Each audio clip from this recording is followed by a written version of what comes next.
Olá a todos, hoje nós vamos falar de manejo nutricional das aves caipiras, dando enfoque então para os alimentos que nós devemos e podemos fornecer para esses animais. Então, primeiro a gente tem que levar em conta as exigências nutricionais dos animais, né, de cada categoria, cada fase que a gente vai trabalhar, e aí encontrar uma proporção ideal dos alimentos visando fornecer esses nutrientes que esses animais precisam e assim confeccionar uma ração adequada para fornecer no dia a dia, atendendo a essa exigência, atendendo ao que a gente espera em termos de ganho e buscando, claro, sempre o menor custo possível para a gente ter uma boa rentabilidade na nossa produção. Então, em relação aos alimentos, a gente possui logo uma grande divisão entre eles, que é a classificação dos alimentos entre concentrados e volumosos, sendo que os alimentos concentrados também podem ser energéticos e proteicos. Vamos falar primeiramente dos alimentos volumosos. Quem são esses alimentos? É todo aquele alimento que possui um teor de fibra bruta superior a 18% da matéria seca. Eles são ricos em fibras, né? Eles são ricos em carboidratos em sua forma estrutural, então são de difícil quebra. Os animais não ruminantes não possuem enzimas específicas para estarem quebrando esses carboidratos, então esse aproveitamento é realizado no intestino grosso através da fermentação dos micro-organismos que existem no trato desses animais. Então, por isso, esse aproveitamento é muito aquém de quando a gente compara com os alimentos concentrados, é um baixo aproveitamento, mas ele possui grande importância também na alimentação da ave caipira por alguns fatores, como para dar saciedade. Isso é muito importante quando a gente está trabalhando com aves de postura, pois a gente tem um controle grande na alimentação desses animais, tendo uma alimentação sempre restrita para esses animais não engordarem, pois galinha gorda bota pouco ovo. Então, esse fornecimento do alimento volumoso visa diminuir esse estresse da fome que o animal sente ao longo do dia, dar essa saciedade para o animal. Outro fator muito importante de a gente fornecer alimentos volumosos para as aves caipiras é porque elas são ricas em pigmentos, são ricas em carotenoides, que vão tanto ajudar na coloração da gema do ovo, e isso traz para o consumidor uma sensação de que aquele alimento é melhor, porque aquela cor daquela gema é mais viva, como também ajuda na coloração da carne, que também é outro aspecto que o consumidor leva muito em conta na hora de escolher a sua ave caipira. Esses alimentos também contribuem com a saúde intestinal através do fornecimento de ácidos graxos para os enterócitos, ou seja, aquelas células do intestino. Então, ela promove a saúde dessas células, fornecendo energia para elas. E também promove a regulação do trânsito intestinal, onde ele tanto pode, em determinada região, acelerar um pouquinho esse trânsito, como reduzir um pouco essa velocidade. Isso traz uma melhor digestibilidade dos outros alimentos, aproveitando melhor os nutrientes, desde que não seja fornecido em excesso. Se tiver um excesso de fibra para animais não ruminantes, essa velocidade do trânsito ela é acelerada. E aí faz uma redução no aproveitamento dos outros alimentos. Então, quem são esses alimentos, né? Os alimentos volumosos? Basicamente, são os capins e as leguminosas, né? Os capins ou gramíneas, a família Poácea, são os que fornecem mais espécies disponíveis para a gente estar lançando mão e utilizando aí como alimento, seja para as aves, seja para os ruminantes. E a segunda família que mais fornece espécies que podemos utilizar na alimentação animal são as leguminosas. Mas também nós podemos utilizar outras famílias, como por exemplo a da Euphorbiaceae, onde a gente pode utilizar a mandioca, não só a parte aérea, que seria a principal aí, visando o fornecimento de volumoso, mas também subprodutos, a casca, outras partes da mandioca. Também podemos usar a faveleira, a maniçoba e a pornunça. A pornunça é um híbrido cruzamento aí da mandioca com a maniçoba, que também pode ser utilizado. E essa parte aérea aqui, além dela ser rica em fibras, e ela também tem um teor de proteína bruta interessante, principalmente nessa parte do terço final, esse terço mais alto da maniva chamada, né? Também tem um teor de proteína que pode colaborar no fornecimento desse nutriente para as aves. Outra planta que vem sendo introduzida mais recentemente na alimentação de aves é a própria palma forrageira, que já é consolidada na alimentação de ruminantes e que é uma planta rica em NDT e também que produz muito volume onde ela é plantada. Só que aí você aqui não vai fazer isso no piquete, né? Você faz planta ela à parte e aí fornece no coxo triturada ou faz a desidratação desse material aqui fazendo um farelo de palma. Os alimentos volumosos eles são interessantes porque são uma fonte barata para fornecer nutrientes. No entanto, ela apresenta baixo aproveitamento pelas aves, que são animais não ruminantes. A qualidade desse material vai depender da idade da planta. A planta, quanto mais velha, ela vai ter uma maior produção de massa, um maior volume. No entanto, ela vai perdendo a qualidade desses nutrientes, principalmente porque ela vai aumentar o teor de lignina e vai reduzir o teor de proteína.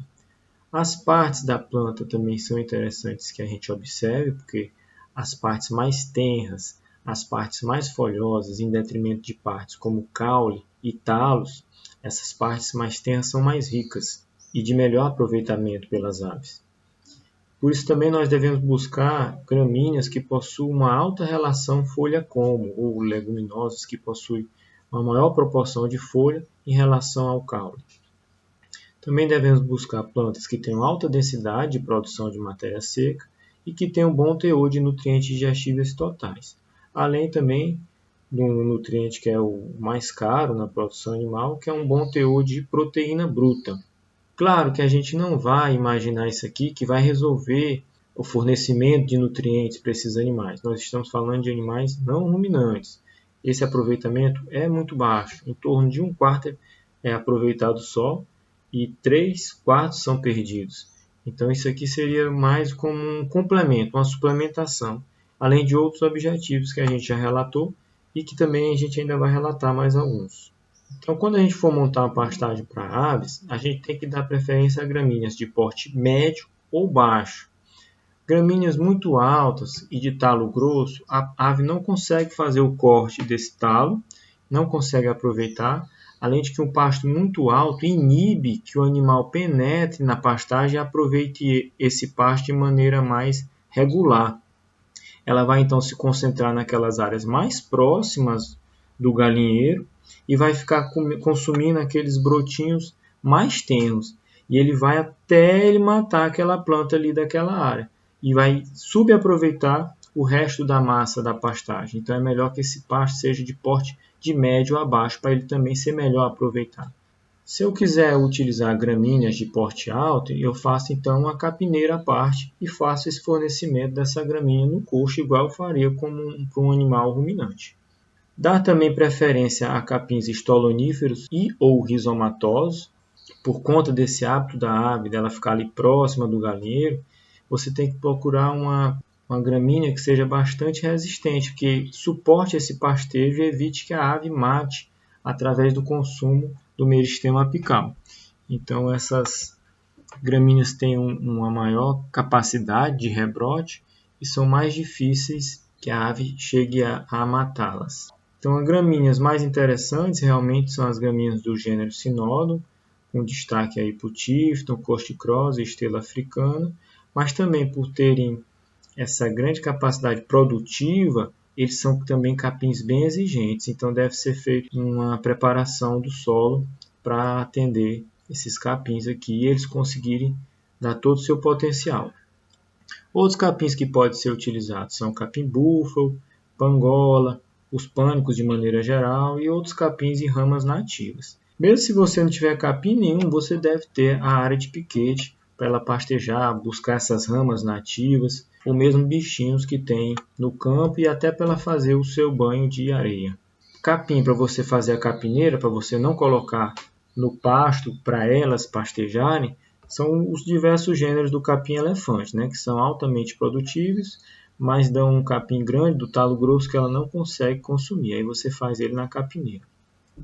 E pode também ser fornecidos para pastejo, para pisoteio, leguminosas como estilosantes, amendoim forrageiro e alfafa, que tem esse porte médio a baixo e elas conseguem pastejar sem dificuldade. Nós podemos também introduzir espécies arbustivas ou arbóreas, tanto dentro do piquete como à parte, num banco de proteína. Essas espécies, geralmente, que a gente introduz, são todas leguminosas, elas têm um valor interessante de proteína bruta. Em geral, as leguminosas elas têm de 2 a 3 vezes mais proteína bruta do que as gramíneas, então ela é uma fonte interessante para a gente reduzir a dependência da proteína bruta do farelo de soja, por exemplo. E aí, o que é que a gente pode utilizar? Sabiá, que é a unha de gato, o pau-ferro, a leucena, camaratuba, a moringa, faveira de bolota, jurema preta, jurema branca, algaroba. Só tomar cuidado que as leguminosas não devem ser consumidas em excesso, porque em geral elas possuem alguns fatores antinutricionais. Então, utilizar aí de 10 até 15%, não passar muito disso aqui, que você pode ter algum problema aí de desempenho das aves. Além do fornecimento de nutrientes, essas plantas elas também têm um papel importante de fazer o sombreamento, essas plantas arbóreas. O sombreamento vai então fazer uma proteção contra o calor excessivo, contra a radiação solar excessiva, estimula a exploração do terreno, porque o animal se sente protegido, passa essa sensação de segurança contra ataques de predadores aéreos e estimula o animal a explorar maior a área e fazer com que ele tenha um pastejo mais regular de todo esse piquete. Então tem todas essas funções também da gente utilizar as espécies arbustivas nos piquetes. Além de que, se você consegue baixar a temperatura no piquete e também isso aqui no próprio ambiente fica uma temperatura um pouco mais baixa, as aves apresentam um desempenho melhor do que em regiões e áreas com calor excessivo. Também não podemos desprezar os restos de culturas e os sistemas consorciados, onde pode ser utilizado, pensando já em utilizar esses restos e repassar para as aves, assim como utilizar o esterco das aves como adubo para essas plantas. Então aí você tem uma troca e tem uma sinergia da utilização em sistema consorciado. E o que pode ser utilizado também são espécies frutíferas, né? Fazer um pomar no piquete. E aí você pode utilizar acerola, goiaba, ata, mamão, pitanga, que além dos animais consumirem essas frutas, você pode fornecer para elas, deixar cair por elas mesmas, os animais consomem. Você também pode utilizar dessas frutas aí como uma renda extra, tanto vendendo ela diretamente, como fazendo um aproveitamento delas através de doces, compotas e etc. E você tem mais uma renda através daquela área que você implantou como um piquete para as aves. Além de que vão dar esse sombreamento, essa sensação de segurança e melhorar a sensação térmica do piquete. Só tomar cuidado para não exagerar, para ficar aquele clima abafado, aquele clima insalubre, que aí você vai ter problema com umidade excessiva no piquete ou mesmo tem alguns problemas sanitários porque não tem penetração solar nenhuma dentro do ambiente. Outro volumoso que a gente pode utilizar são os grãos germinados. Aí eu dou o apelido para eles de volumoso a jato, porque é muito rápido que você vai ter uma quantidade interessante de volumoso e também você precisa de uma área pequena, um espaço pequeno para fazer a plantação desse volumoso e o desenvolvimento dele, né? E também para épocas de estiagem, você tem aí uma fonte de fibras e de carotenoides para as aves. Eles podem ser tanto plantados em canteiros, utilizando uma lona no fundo e colocando um substrato por cima, como capim seco, cama de galinha curtida, borra de café, casca de ovos. E aí você coloca o grão em cima desse substrato, pode ser o milho, por exemplo, molha bem, tomando cuidado para não encharcar. E aí, quando tiver com altura entre 10 e 15 centímetros, você faz o fornecimento para essas aves. Essa altura aqui vai chegar com aproximadamente 15 dias. Então, é muito rápido que você vai ter uma oferta de forragem e utilizando uma pequena área para fazer o desenvolvimento dessa forragem. Agora nós vamos falar dos alimentos concentrados, que são aqueles que têm menos de 18% de fibra bruta na matéria seca. São aqueles ingredientes tradicionais para a formulação das rações. Eles podem ser divididos em proteicos, possuem mais de 20% de proteína na matéria seca, tais como farelo de soja. E eu botei ele aqui primeiro porque realmente ele é o principal, ele é o que possui maior teor de proteína e o que está mais tradicionalmente sendo utilizado no Brasil e no mundo para alimentação animal, mas também pode ser utilizado torta de algodão, farelo de girassol, dentre outros farelos. E os alimentos energéticos, concentrados energéticos, que possuem menos de 20% de proteína na matéria seca e visam realmente o fornecimento de energia no momento da gente formular a ração para esses animais. Exemplo e principal é o milho, mas depois nós temos o triguilho, farelo de arroz, dentre outros. Então não tem como a gente fugir muito, quando a gente fala de ração, que a gente pensa uma ração, a formulação de ração, o primeiro ingrediente que vai entrar é o milho, né? Ele entra aí na quantidade entre 60% e 70% da ração de maneira geral vai ser o milho em grão. Ele é a fonte básica de energia, ele apresenta uma alta digestibilidade ou metabolizabilidade, sendo que para aves essa metabolizabilidade é de 3.381 quilocalorias por quilograma, que esse alimento vai fornecer de energia. Já quando a gente vai para o farelo de soja, ele é a principal fonte para fornecimento da proteína. É um alimento que tem uma grande concentração de proteína bruta. Praticamente metade do peso do farelo de soja é de proteína bruta.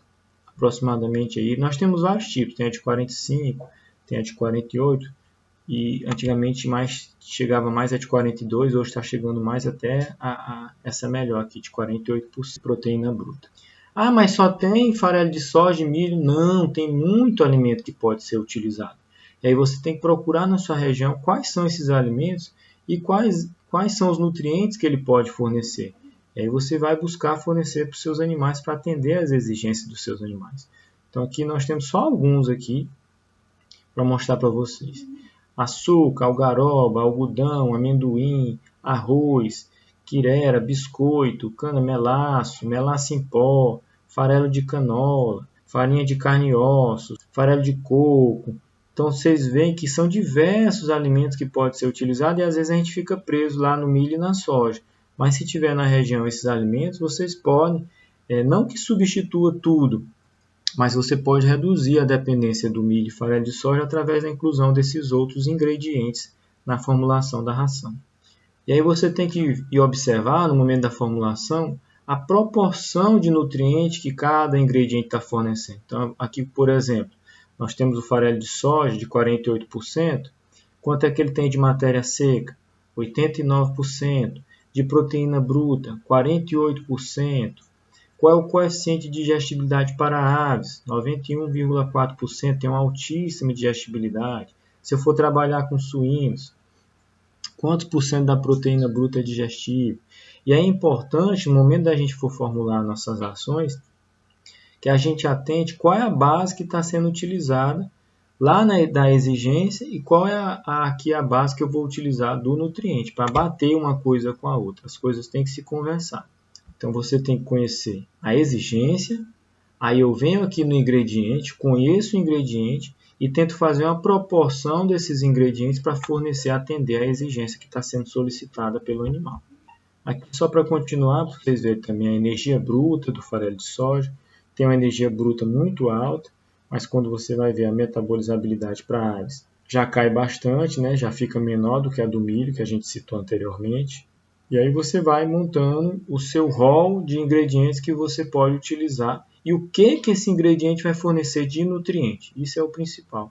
Não é só, eu vou botar mandioca porque tem muito lá na minha região. Mas o que a mandioca fornece? Eu vou botar a soja concentrado proteico porque chegou aqui um caminhão disso. Mas o que ele está fornecendo de nutrientes? Isso é importante vocês saberem. E o ideal era que a gente tivesse, cada ingrediente que a gente fosse utilizar, a gente fizesse análise desse ingrediente. Mas se a gente não tiver condição de analisar esse ingrediente, a gente recorre a essas tabelas que dão para a gente um norte do que tem dentro dele. Aqui também é para demonstrar para vocês os teores de proteína bruta ainda do farelo de soja, lisina, que é o conteúdo aminoácidico. O que tem de aminoácido? Lisina, metionina mais cisteína, treonina, triptofano, arginina.